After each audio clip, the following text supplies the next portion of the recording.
عن رسول الله صلى الله عليه وسلم باب ما جاء على ما كان يأكل النبي صلى الله عليه وسلم. وبه قال حدثنا محمد بن بشار قال حدثنا معاذ بن هشام قال حدثني أبي عن موسى قتادة عن أنس رضي الله تعالى عنه أنه قال ما أكل النبي صلى الله عليه وسلم على أخوان ولا كفرة ولا حب لهم مركب وقلت لقتادة فعلى ما كانوا يأكلون قال هذا حديث حسن غريب على هذه السبل هذا حديث حسن غريب. قال محمد بن بشار يونس هذا هو يونس الإسرائيلي وقد روى عبد الوارث عن سعيد بن أبي أروبة عن قتادة عن أنس نحوه. عن أنس رضي الله تعالى عنه وعنهم نحوه. أبواب الأطعمة عن رسول الله صلى الله عليه وسلم. بتایا گیا تھا کہ حدیث کہا جاتا ہے عن سوى إلى رسول الله صلى الله عليه وسلم. نظر اس پہ چاہے وہ امر مذکور قبیل معتقدات ہو، عبادات ہو، معاملات ہو، یا اپنی نجی معیشت کے اعتبار سے، یہاں بھی وہی چیز ہے.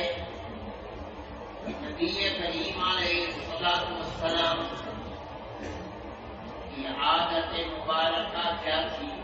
جب آپ کھانے کے لیے بیٹھتے تھے تو کس طرح کس چیز پر کھاتے؟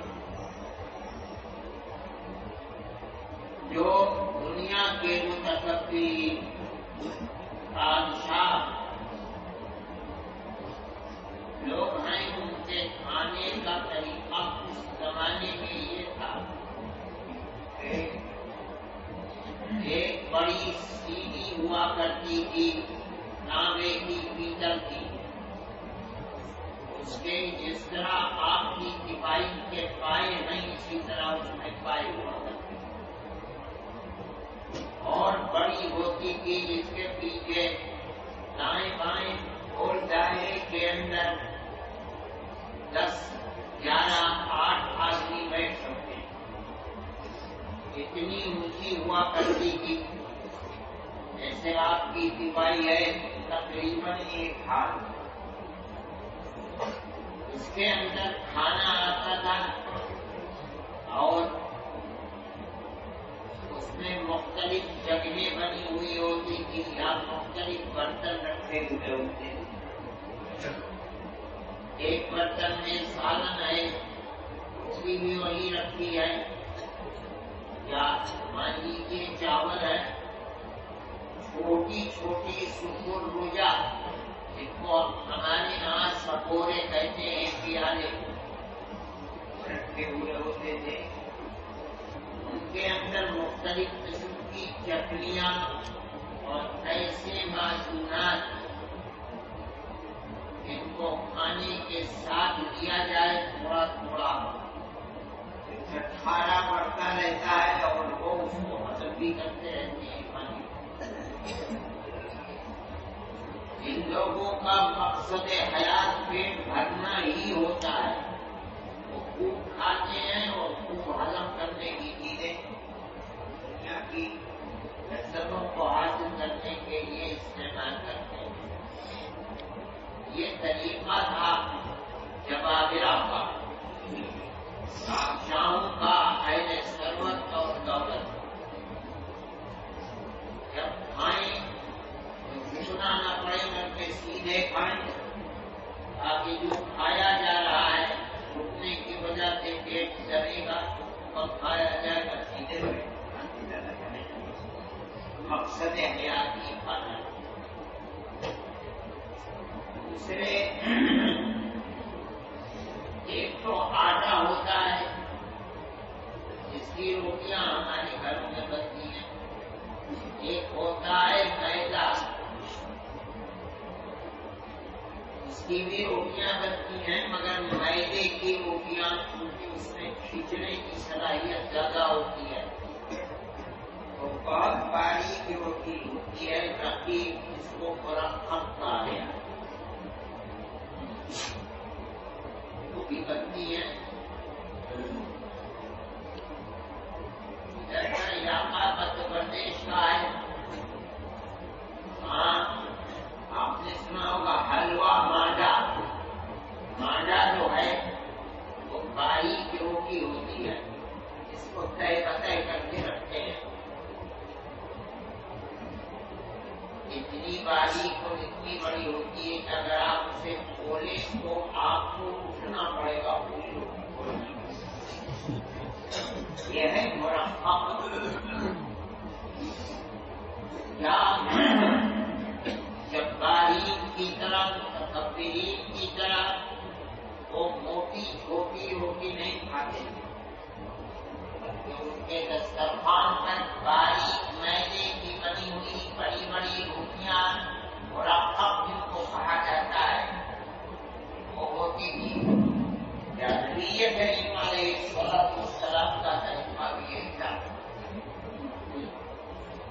صورت مسئلہ یہ ہے کہ انبیاء علیہ الصلوات و تسلیم دو طرح ہوئے تھے۔ ایک طبقہ تو وہ ہے کہ جو تاریخ دنیا رہا ہے بےایمانہ، انہوں نے اپنی ساری زندگی فقر اور زہد کے اندر اس طرح گزاری کہ ان کے پاس کچھ نہیں ہے، یہاں تک کہ دنیا نے ان کی ترتیب کی، انہوں نے کچھ نہیں کہا، دنیا نے ان کو قدر کر دیا،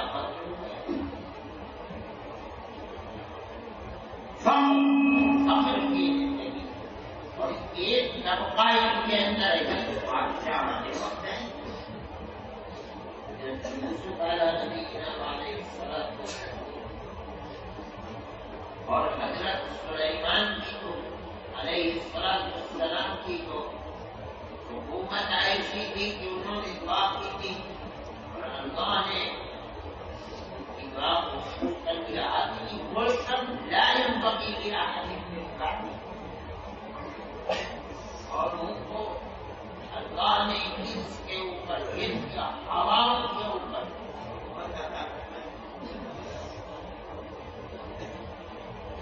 جناب رسول اللہ صلی اللہ علیہ وسلم کی زندگی جو ہے، ہجرت سے پہلے کی زندگی ہے، وہ انتہائی جنگی کی زندگی تھی۔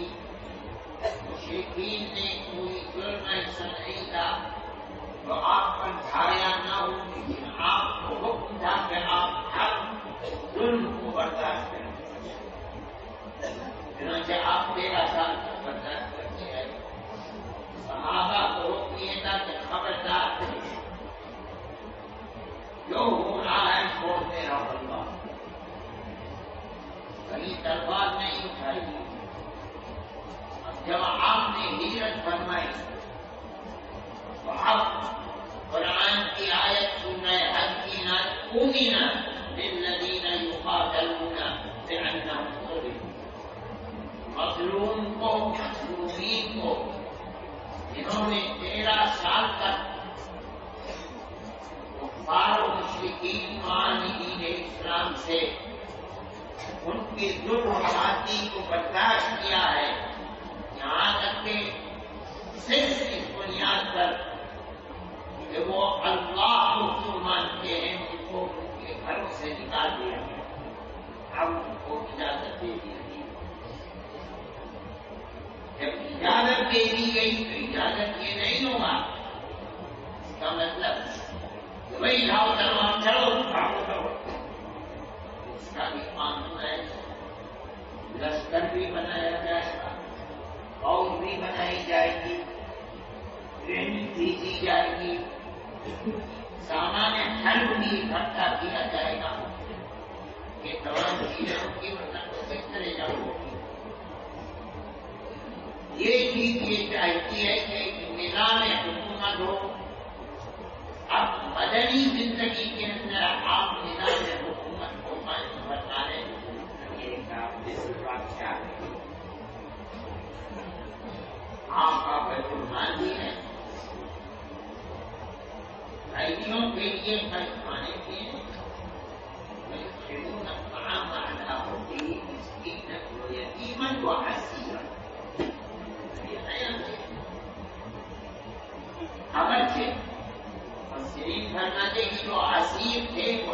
مشرکین اس بات پہ اصحاب رسول اللہ صلی اللہ علیہ وسلم ایسے جرم کے مرتکب نہیں تھے کہ ان کو حاصل کریں.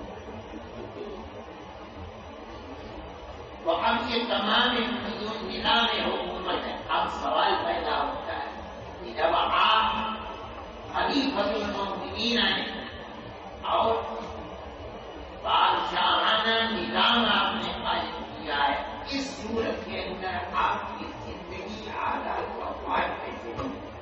آیا بادشاہ کیسے تھے؟ یا بادشاہ کے ہوتے ہوئے بھی آپ کی زندگی انتہائی متواضعانہ زندگی؟ اور جو لوگ تکبر کرتے تھے آپ ان کے طور طریقے کو اپنانے والے تھے کیا؟ باوجود کے بادشاہ وقت ہے آپ، لیکن آپ کا طریقہ اللہ والوں کے طریقے کی طریق تواضع کا طریقہ یہ بتانا چاہتے ہیں کہ اس کے باوجود کہ آپ خلیفۃ المؤمنین کے امیر المؤمنین بادشاہ وقت کی طرح سارا نظام آپ نے قائم بنایا تھا، اس کے باوجود بھی آپ کے کے اندر بیٹھ کر کھانے کے اندر کھانے کے سامنے بیٹھنے کے اندر نمایا کر دیا. نہ آپ متکبر تھے اور نہ متکبروں کے طور طریقے کو اپنانے والے، بلکہ آپ کا کھانا موٹا چھوٹا تھا. اسی لیے سے بارے روٹی نہیں دیتے ہیں، نان بنا کر رہی میدا ملاتے ہی نہیں ہے، بلکہ آٹا ہوتا ہے. تم لوگ اس کو کہتے ہو کچی ہوتی کنارے توڑ توڑ کے کھائی دیتے ہو. صحابہ کو بھی یہ بھی میسر نہیں کرتے. کون صحابی ایسا تھا جس کو دونوں وقت کھانا کھانا، صبح کو دال اور شام کو گوشت ملتا ہو اور روٹی گیہوں کی؟ اللہ صحابہ کو کہاں روٹی گیہوں کی ملتی؟ اور فرماتے ہیں اگر کوئی روٹی گیہوں کی کھاتا تھا تو کھانے کے بعد اپنی بالوں کو دیکھ کر موٹے ہوئے نہیں. اب تو طریقہ ایسا ہے لوگ کہتے ہیں مدرسے کا سالن ہے بہترین کھانا ہوتا بھی نہیں ہے. گاڑیوں کا کھانا بھی بہت اچھا ہو. میں بہار وکاس 64-65 کے اندر گیا کہ میں تو سال رہا ہوں آگے بہت چاہتے ہیں تو بات نہیں ہے. وہاں ایسے مدرسے سے لڑکے کہا کرتے ہیں کہ تلاش کرتے ہیں کہ دال کا دانا کہاں ہے، پانی پانی ہوتا ہے. کھانا تو بہت اچھا ہوتا ہے. تواضعانہ زندگی یہ انبیاء علیہ الصلوات والتسلیم کا قرآن امتیاز ہے.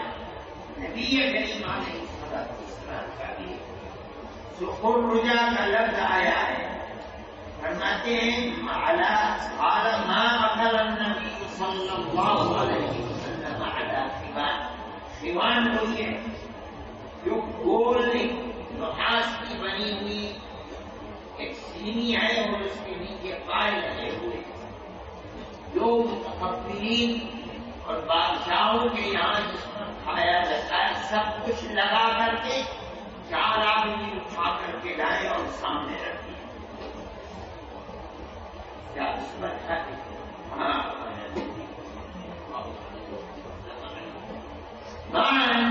كان نبيا وكان أمير المؤمنين لكنه حياته ما كانت مثل حياة الأمراء.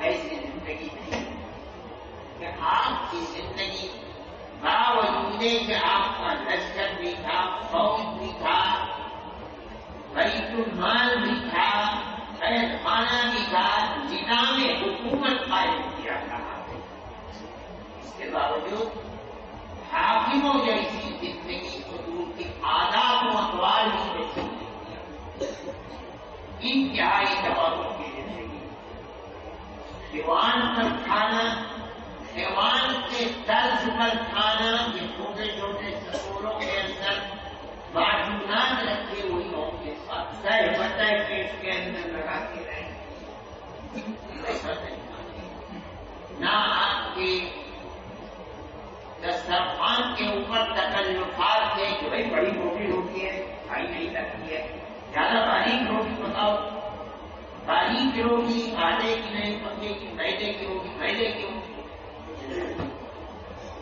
ماں اکثر آپ نے کھائی، جو ملا کھا کر کے اللہ کو شکر کرتے، یہ آپ کی زندگی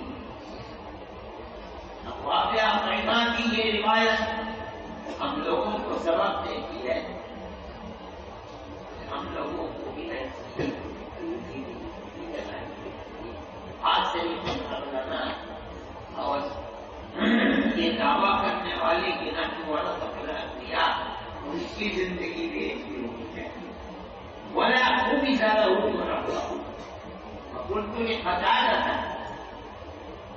اب قتادہ کے شاگرد روایت کے اندر یونس عن قتادہ ہے، آپ جب خود بخود سیکھا روایت میں نے فقلت لقتادہ، قتادہ کے شاگرد نے وہی بیان کریں گے، اس کا مطلب ہے کہ یونس کہتے ہیں کہ میں نے اپنے استاد قتادہ سے پوچھا مالا ما كانوا يعبدون، جب شیوان پر نہیں کھاتے تھے تو آپ سے مبارکہ کیا تھی، کس چیز پر کھاتے تھے؟ اعلیٰ صبح سفرہ کے اوپر کھاتے تھے، اس پر تم لوگ بیٹھ کر کے کھاتے سفرہ کہا جاتا ہے درخت کی پت، اس کھانے کو جس کو مسافر لے کر کے لپیٹ کر کے جاتا ہے، ساتھ لے کر کے جاتا ہے، تو آج تک وہ ناشتے دان ہوتا ہے اس کے اندر رکھا جاتا ہے، اس زمانے میں کیا تھا کھال کے اندر لپیٹا، ضرافت دی ہوئی کھال ہے، کھانا جو بھی ہے، اور وہ کھانا ایسا نہیں ہوتا تھا یہ مرغ ہے اور یہ ہے اور سستو ہے، جو ہے، جوان ہے، ساجرا ہے، اس طریقے کی چیزیں لپیٹائی کی چاہیے، اس کھانے کی جگہ جس چیز میں لپیٹا جاتا تھا کھانا وہ بلا دیا، تو اب سفرہ بول کر کے وہ کھانا جو مسافر اپنے ساتھ رکھتا ہے وہ نہیں، بلکہ جس میں اس کھانے کو لپیٹا جاتا ہے وہ جلد، وہ مراد ہے وہ جلد بچھا کر کے زمین پر یہ متواضعانہ زندگی ہے، اگر کوئی چیز برتن کے اندر رکھنے کے لائق وہ برتنا صحیح وغیرہ، اگر ایسی چیز نہیں ہے سب کو ہے پانی ڈال کر کے اس کو دودھ لیا گیا، اس کے لیے کسی برتن کی بھی ضرورت نہیں، کسی کے اوپر خدا کھا لیا تو جو صاف کر کے ایسا ہی ثابت ہے کہ زمین کو ذرا سا کھودا اور وہ اس کے اندر پیالے کی طرح بن گیا، اسی کے اندر ڈال کر کے بھون لیا اس کو، جب جو چیز ہوئی اس کے اندر جو کھانا اسے پوچھتے ہیں کہ علامت دنیا گرو ایوان کے اوپر تو کھانا عادت مبارکہ نہیں، آپ بتائیے کس چیز کا تھا؟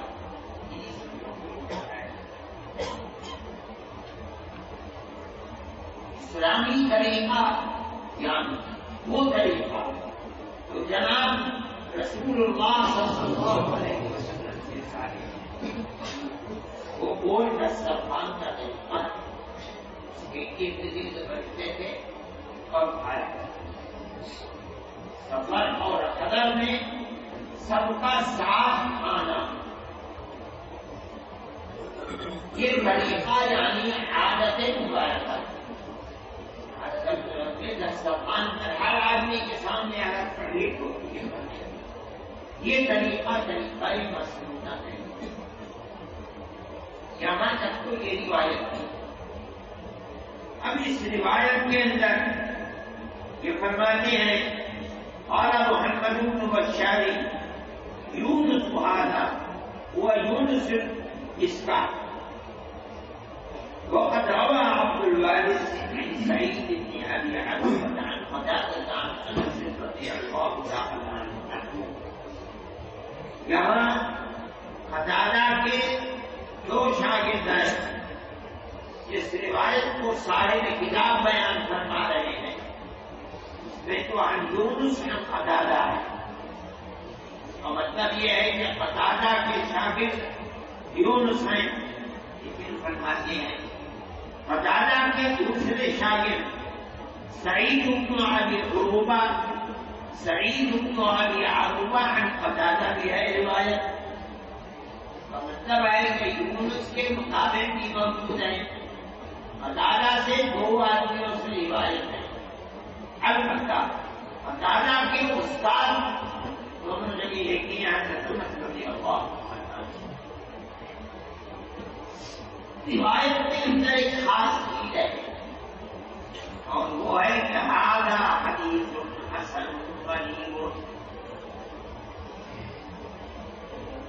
حسن دوسری صفت ہے غریب. غرابت حدیث کا تعلق جہاں غریب آتا ہے وہاں اگر کسی راوی کا تفرد ہے تو کہا جاتا ہے غریب. لیکن روایات کے سلسلے میں صحیح لذاتی صحیح لغیری حسن لذاتی حسن لغیری اس کے اندر سب سے اعلیٰ مرتبہ صحیح لذاتی کا ہے. آپ لوگوں نے پڑھا ہوگا اس میں مربوط ہوتی ہیں 5 چیزیں. 3 اثبات 2 نفی. اثبات جو سند ہے روایت کی اس میں سکوت کا نہ ہونا. ایک تمام روایت کا سب کو اتقان کے اندر کمال کا حامل ہونا یہ بھی اس بات ہے. اتصال سند ہونا. دوسرے سب کو اتقان میں کمال ہونا. تیسرے ہر راوی کا عادل ہونا. یہ 3 اس بات اور 2 ہیں شذوذ و علت سے خالی ہونا. یہ 5 صفات اگر پائی جاتی ہیں تو اس کو کہا جائے گا صحیح ذاتی یا اعلیٰ. غریب کا تعلق تفرد سے ہے. یہ جو صحیح کی صفات ہے اس کے اندر کہیں بحث تفرد یا عدم تفرد سے نہیں ہے. اس کا مطلب ہے کہ صحیح روایت غریب ہو سکتی ہے. اتصال سند درکار ہے. سب کو اتقان میں کمال اور عدالت معلوم ہے. چاہے وہ ایک راوی جو بیان کر رہا ہو وہ اعلیٰ درجے کا سب کو اتقان کرنے والا بھی ہو اس کے ساتھ ساتھ عدالت کا حامی بھی ہو تو برابر صحیح ذاتی کے ساتھ جمع ہو سکتی ہے. اب اس سے نیچے اتریے. اگر سب کو اتقان کی کمی ہے تو اب وہ صحیح ذاتی سے اتر کر تیسرے نمبر پر آئے حسن ذاتی. اب اگر حسن ذاتی میں جو کمی تھی سب کو اتقان کی تعدد سند کی وہ جو کمی تھی اس کی مکافات ہو گئی، اب وہ اس تیسرے درجے سے کچھ کر کے دوسرے درجے پر پہنچ جائے، صحیح نکلتی ہو جائے. پہلے اترے گی تیسرے درجے پر جب تو انسان کی کمی کی وجہ سے. انتصال سند بھی ہے، عدالت بھی ہے، سب تو اتقان کی کمی ہے. شذوذ و علت سے بھی خالی ہے، تو اس کمی کی بنیاد پر اترے گی حسن ذاتی. اب اگر حسن ذاتی میں تعدد سند کی بنیاد پر جو کمی آئی تھی ضبط و اتقان کی اس کی مکافات ہوئی، تو یہ دوسرے تیسرے درجے سے کر کے دوسرے درجے صحیح نہیں ہوئی. اگر تعدد سند نہیں ہے اور مکافات نہیں ہوئی جب میں مکافات، تو وہ حسن ذاتی ہی رہے گی. آپ دیکھیے یہ جو ایک کمی تھی، مان لیجیے اس کے علاوہ دوسری کمیاں بھی آئیں، دعوت نہیں ہے، شذوذ و علت سے خالی ہے، وہ حدیث ضعیف ہو جائے. ان چاروں رتبوں سے نکل رہی صحیح ذاتی غیری حسن ذاتی. ان سب سے نیچے اتر کر کے ضعیف ہو گئی. کیوں؟ لیکن جو شرائط موجود ہیں صحیح کے اندر، ایک شرط ضبط و اتقان کی کمی، اس کے علاوہ دوسری بات کے اندر بھی کمی ہے. لیکن اگر حدیث ضعیف کے اندر تعدد سند کی بنیاد پر مکافات ہو گیا تو وہ وہاں سے اٹھ کر کے پانچویں چھٹے نمبر سے چوتھے نمبر پر حسن غیری کے اندر آتے ہیں. اس کا مطلب ہے حسن غیری میں تعدد سند ہونا ہی ہے. اگر تعدد سند نہیں کیے تو ضعیف ہو گئی. ضعیف روایت اٹھ کر کے چوتھے درجے پر آئے گی جب مکافات وہاں ہوگی تعدد سند کی بنیاد. یہ اصل صورت ہے جس کو آپ نے مقدمے میں پڑھا ہوگا اور اس بات کے مقدمے کے بھی پڑھ لیا اور اس بات سے پہلے بھی پڑھایا جاتا ہے. غریب کا ان میں سے کسی سے کوئی مسئلہ نہیں. جمہور کے نزدیک غریب جمع ہو سکتی ہے صحیح کے ساتھ بھی ہو سکتی ہے. تفرد ہے مگر وہ صفات جو موجود ہے جب صحیح کے ساتھ غریب جمع کرتے حسن کے ساتھ لیکن جو اشکال پیش آتا ہے وہ اب زندگی کا آخری سبق ہو کتاب العلل کا 238 سبق. 238 صفحے میں 1 2 3 4 5 6 7 8ویں سبق. قال ابو عيسى وما ذكرنا في هذا الباب في هذا الكتاب حديث حسن فإنما أردنا حسن إسناده عندنا. كل حديث يروى لا يكون في إسناده من يتهم بالكذب. ہم جہاں حدیث حسن کہتے ہیں اپنی اس کتاب میں، ہماری مراد اس سے کیا ہوتی ہے؟ پہلی شرط ایک تو اس سند کے اندر من یتهم بالکذب، ایک دوسرے شذوذ نہ ہو ولا یکون حدیث شاذ. تیسری شرط کی مطلب وَيُرْوَى مِنْ غَيْرِ وَجْهٍ فَهُوَ عِندَنَا حَدِيثٌ حَسَنٌ. حدیث حسن کے اندر شرط ہے یُرْوَى مِنْ غَيْرِ وَجْهٍ، ایک سند نہ ہو تعدد سند. سیاست کے اندر اس صاحب کتاب نے جو تعریف اپنی کتاب العلل کے اندر حدیث حسن کی بیان کی ہے جمہور کی تاریخ سے الگ ہے. جمہور کی تاریخ کے اندر حسن میں یا صحیح میں تعدد سند کی کوئی قید نہیں ہے. اتصال سند کی قید ہے.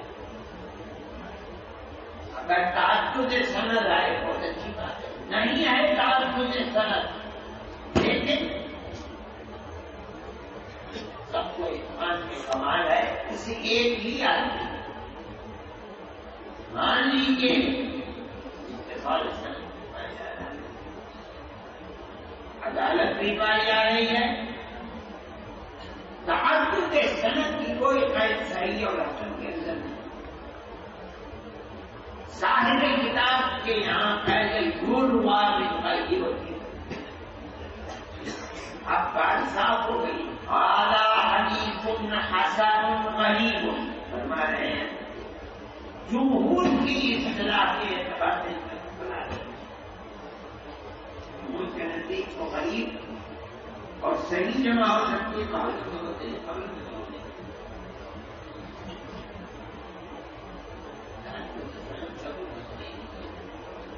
غریب کے اندر تفرد ہے اور صحیح اور حسن کے اندر عدم تفرد کی کوئی قید نہیں ہے. زیادہ جمہور کے نزدیک مسئلہ جو آ کر کے پھیلا وہ یہ کہ صاحب کتاب اپنی کتاب العلل میں جو تعریف حسن کی کر رہے ہیں اس کے اندر جوڑ کی قید ہے. اور غریب سے کہا جائے گا جو جوڑوا کی قوت ہے. زیادہ یہاں دونوں میں اور یہاں دونوں کے اندر تعلق ہو گیا. یہ کیسے تو آپ ایک تو پڑھ کر چاہیں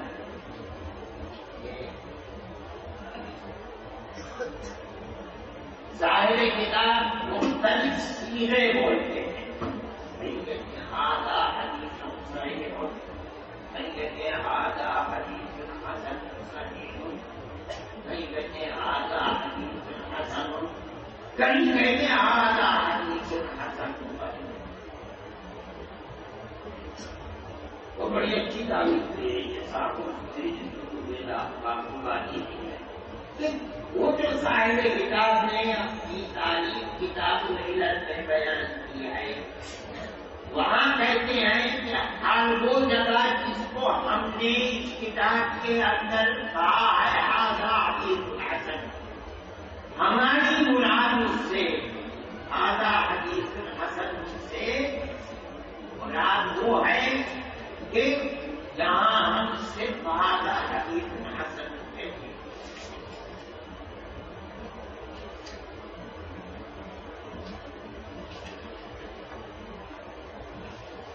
خود بھی اسی طرح اشارہ کر رہے ہیں. فرماتے ہیں فَإِنَّمَا وَمَا ذَكَرْنَا فِي هَذَا الْكِتَابِ حَدِيثٌ حَسَنٌ. وہ وہی جگہ ہے جہاں وہ فرماتے ہیں آدھا حدیث حسن, بس وہاں ہم نے یہ ارادہ کیا. اس کا مطلب ہے جہاں ہم نے حدیث حسن کے ساتھ برابر کو جمع کرتے ہیں وہاں ہم کسی کے ساتھ ہے ہماری وہاں استعمال لیتی ہے. جہاں ہم حدیث حسن کے ساتھ غریبوں کو لگائیں گے جو محدثین کی اپنی اصطلاح ہے ہماری, جہاں تنہا بولیں گے آدھا حدیث حسن بس. صاحب کتاب کی اس عبارت سے یہ معنی چھالا کرنے ہیں. لہذا ان معنی کو اختیار کر لینے کی کوئی مگر بہت کسی صورت یہ ہے کیا متقبین ہے وہ بھی مسائل بیان کیے جاتے ہیں کے اندر دیکھ بات کرتے ہیں. یہ لوگ خود اپنے مطلب اتحاد کو حدیث کے سلسلے میں پہنچے ہوئے ہیں. یہ وہ اس چیز کے اندر عام لوگوں کے بیان کا بنانے سے بلاتے ہیں. آپ امام مسلم رحمۃ اللہ علیہ کے کہنے کو مطلب ملتا ہے. وہ امام بخاری رحمۃ اللہ علیہ سے اختلاف کرتا ہے. اگر امام مسلم کی شادی لیکن اس کے باوجود اختلاف کر دیتے ہیں بھائی امام ٹھیک ہے. جب آمنے سامنے آ جائیں گے تو استاد ہی ہیں. چہرہ کوئی گرو کے برابر وہ نہیں ہوتا ہے. اس کے باوجود نئے کہہ دینے وہ ہٹ کے پورے مسئلہ کس سے کہتے ہیں دوسرا ہے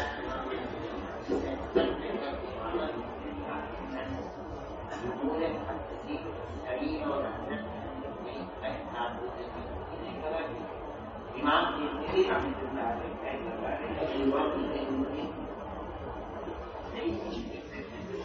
جہاں بیان کیا جائے گا دونوں کو جمع کیا جائے گا وہاں جہاں مطلقہ حدیث حاصل ہے وہاں وہ اپنی اصطلاح انہوں نے بیان کیے مراد وہانی ہوتی یہ ایک چیز ہے جس کو بیان کیا جاتا ہے.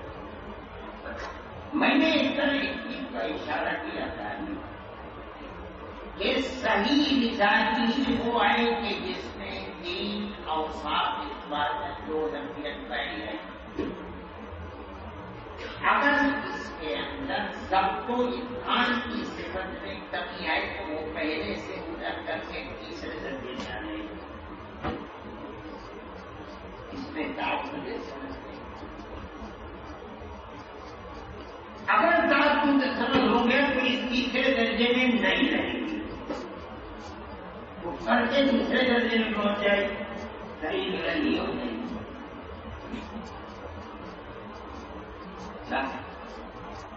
اور اگر ضعیف ہے روایت مطلب صحیح میں سب کو اتقان کے علاوہ جو دوسری سی بات ہے اس کے اندر بھی کمی ہے.